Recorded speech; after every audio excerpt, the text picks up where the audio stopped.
Well, Russia pulled its troops out of an eastern city in Ukraine after being encircled by Ukrainian forces. And this victory for Ukraine strengthens its position to push further into the region of Luhansk. That's one of the 4 regions that Russia annexed on Friday. Washington correspondent Joe Khalil joining us live with more on the latest developments there. Joe?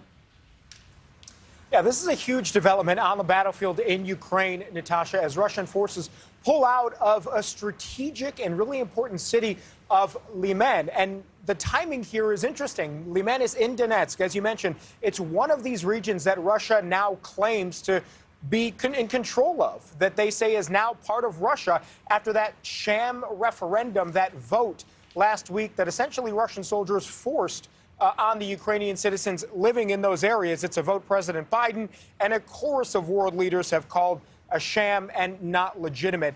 But the timing is interesting. So they fled today from this city.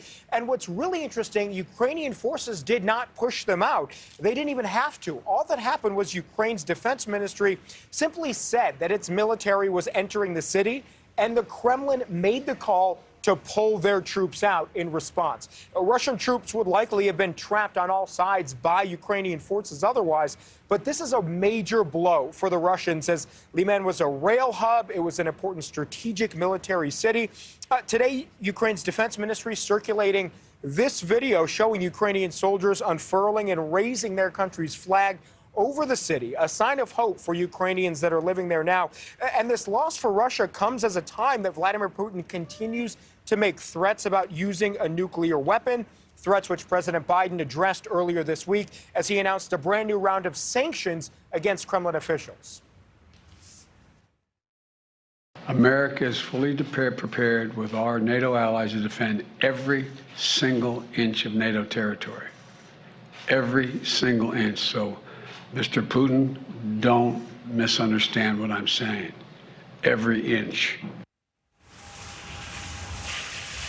So this week, Ukrainian President Volodymyr Zelensky said that his country formally would be requesting to join NATO. That would require that all of the NATO countries unanimously accept that proposition, something that National Security Advisor here in the U.S., Jake Sullivan, said the U.S. isn't against NATO adopting Ukraine, but says that right now, Natasha, is just not the time to do it.